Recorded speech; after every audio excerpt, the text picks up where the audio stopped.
गेल्या काही दिवसांपासून महाराष्ट्रात पावसानं अक्षरशः धुमाकूळ घातलाय. नद्या दुथडी भरून वाहतायत. काही भागांमध्ये पूरस्थिती निर्माण झाली आहे, तर अनेक ठिकाणी जनजीवन विस्कळीत झालंय. आणि या सगळ्यामध्ये सोशल मीडियावर एक वेगळीच चर्चा रंगली आहे. काही महिन्यांपूर्वी यंदा अल निनोमुळे दुष्काळ पडणार असं सांगितलं जात होतं, पण आता धो-धो पाऊस सुरू झाल्यानंतर अल निनोवरून सोशल मीडियावर असंख्य जोक्स त्याचबरोबर मीम्स सुद्धा व्हायरल होऊ लागल्यात. पण खरंच हवामान तज्ञांचे अंदाज चुकले आहेत का? अल निनो संपलाय का? की अल निनो असताना सुद्धा एवढा मुसळधार पाऊस पडू शकतो? आणि असे बरेच प्रश्न सुद्धा आता नागरिकांमध्ये सुद्धा उपस्थित होऊ लागले. त्यामुळे याच सगळ्याबद्दल आपण आजच्या व्हिडिओमध्ये बोलणार आहोत. त्यामुळे हा व्हिडिओ शेवटपर्यंत नक्की बघा. नमस्कार, मी रामेश्वरी आणि तुम्ही पाहताय कट टू कट. मे आणि जून महिन्यामध्ये राज्यातील अनेक धरणांमध्ये पाणीसाठा चिंताजनक पातळीवर पोहोचला होता. अनेक भागांमध्ये तापमान 40 अंशांच्या पुढे गेलं होतं. जूनचा बराच काळ उलटून गेला तरी सुद्धा मान्सूनने समाधानकारक हजेरी लावली नव्हती आणि त्यामुळे शेतकरी सुद्धा चिंतेमध्ये होता. पेरणी करावी की अजून थांबावं असा मोठा प्रश्न सुद्धा उपस्थित झाला होता. आणि त्याच काळामध्ये हवामान तज्ञ सातत्याने सांगत होते की प्रशांत महासागरामध्ये अल निनोची परिस्थिती विकसित होतीये. इतिहास सांगतो की अल निनोच्या अनेक वर्षांमध्ये भारतामध्ये सरासरीपेक्षा कमी पाऊस पडलेला आहे. त्यामुळे यंदा सुद्धा मान्सूनवर परिणाम होऊ शकतो अशी शक्यता व्यक्त केली जात होती. इतकंच नाही तर यंदा अधिक मास सुद्धा आल्यामुळे काही पारंपरिक अभ्यासकांनी सुद्धा पाऊस उशिरा येईल अशी शक्यता व्यक्त केली होती. आणि याच दरम्यान काही कृत्रिम बुद्धिमत्तेच्या मदतीने केलेल्या अभ्यासांमध्ये 1951 ते 2026 या कालावधीतील आकडेवारीचं सुद्धा विश्लेषण करण्यात आलं. आणि त्यामध्ये सुद्धा अधिक मास आणि अल निनो एकत्र आलेल्या अनेक वर्षात सरासरीपेक्षा कमी पाऊस झाल्याचं निरीक्षण समोर आलं होतं. पण जून आणि अवघ्या काही दिवसातच संपूर्ण चित्र बदलून गेलंय.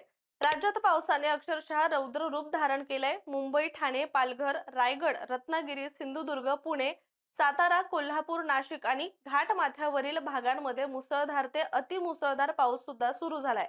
महाबळेश्वर सारख्या भागामध्ये एका दिवसामध्ये 200 मिलीमीटर पेक्षा सुद्धा अधिक पावसाची नोंद झाली आहे. इंद्रायणी नदीच्या पाणी पातळीमध्ये मोठी वाढ झाली आहे. आळंदीतील नदी घाट सुद्धा पाण्याखाली गेले. शिवाय कृष्णा, पंचगंगा, उल्हास आणि कोकणातील अनेक नद्या धोक्याच्या पातळीपर्यंत सुद्धा पोहोचलेल्या आहेत. काही गावांमध्ये घरांमध्ये पाणी शिरलंय, दरडी कोसळल्यात. पुणे मुंबई द्रुतगती मार्गासह अनेक महामार्गांवर सुद्धा वाहतुकीचा वेग मंदावलाय. काही रेल्वे गाड्यांवर परिणाम झालाय आणि पूरग्रस्त भागात सुद्धा एनडीआरएफ आणि एसडीआरएफ ची पथकं सुद्धा तैनात करावी लागली आहेत. म्हणजेच काही दिवसांपूर्वी दुष्काळाची चर्चा करणारा महाराष्ट्र आता महापुराशी झुंज देताना सुद्धा दिसू लागलाय. आणि इथूनच सगळ्यांच्या मनामध्ये प्रश्न निर्माण झाला की मग अल निनोचं नेमकं काय झालं. आता हे समजून घेण्यासाठी आधी आपण अल निनो म्हणजे काय थोडक्यात त्याबद्दल बोलूयात. तर अल निनो हा प्रशांत महासागराच्या विषुववृत्तीय भागातील समुद्राच्या पृष्ठभागाचं तापमान नेहमीपेक्षा वाढवण्याचा नैसर्गिक हवामानाचा प्रकार आहे. समुद्राचं तापमान वाढलं की वातावरणातील वाऱ्यांची दिशा बदलते, ढग तयार होण्याची प्रक्रिया बदलते आणि त्याचा परिणाम जगभरातील पावसाच्या पद्धतींवर होतो. भारतात सुद्धा त्याचा प्रभाव मान्सूनवर पडतो. आणि म्हणूनच अल निनोच्या अनेक वर्षात भारतामध्ये सरासरीपेक्षा कमी पाऊस झाल्याचं इतिहासात सुद्धा दिसून आलंय. पण इथे लोकांचा मोठा गैरसमज होतो की अल निनो म्हणजे भारतात पाऊस पडणारच नाही किंवा प्रत्येक राज्यात दुष्काळ पडेल असं बोललं जात होतं. पण मात्र प्रत्यक्षात असं अजिबातच नाहीये. तर अल निनो हा मान्सूनवर परिणाम करणाऱ्या अनेक घटकांपैकी फक्त एक घटक आहे.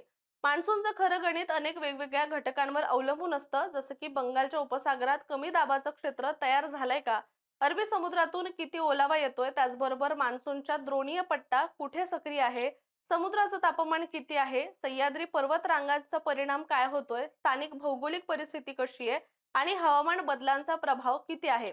हे असे अनेक घटक जे आहेत ते एकाच वेळी काम करत असतात. आणि यंदा महाराष्ट्रात सुद्धा नेमकं हेच घडलं. बंगालच्या उपसागरात प्रभावी कमी दाबाची प्रणाली तयार झाली. त्यामुळे मोठ्या प्रमाणात ओलसर वारे मध्य भारताकडे सरकले.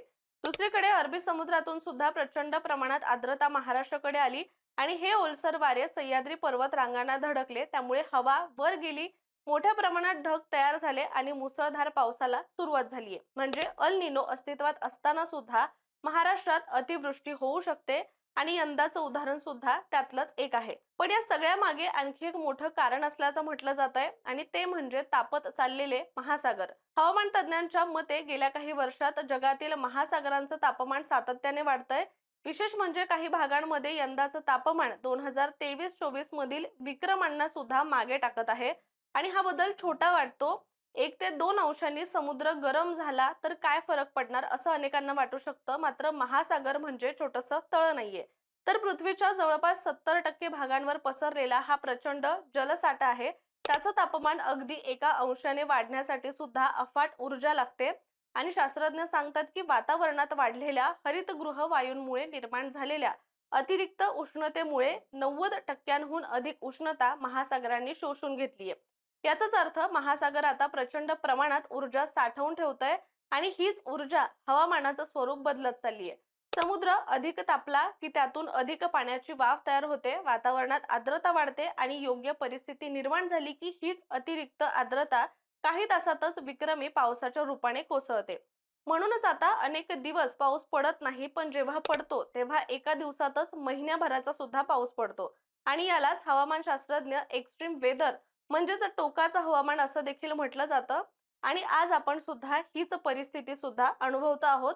दरम्यान अधिक मास आणि अल निनो यांच्यातील संबंधांची चर्चा सुद्धा पुन्हा एकदा सुरू झाली. म्हणजे 1951 ते 2026 या कालावधीतील आकडेवारीचा एआयच्या मदतीने अभ्यास करण्यात आला आणि त्यामध्ये 28 वर्ष अधिक मासाची, 22 वर्ष अल निनोची आणि 12 वर्ष दोन्ही एकत्र आल्याची नोंद आढळली.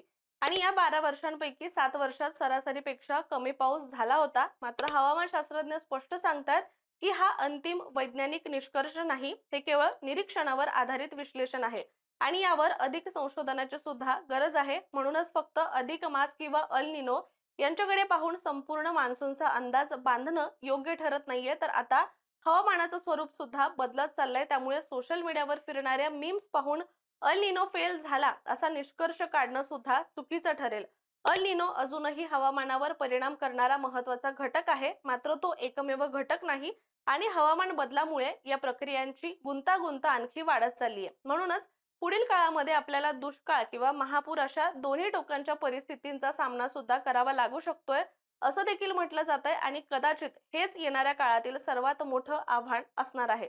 त्यामुळे तुर्तास आपण इथेच थांबूया. मात्र तुमचं याबद्दलचं मत काय, कमेंट करून नक्की सांगा आणि अशाच माहितीपूर्ण व्हिडिओसाठी कट टू कटला सबस्क्राईब करायला विसरू नका.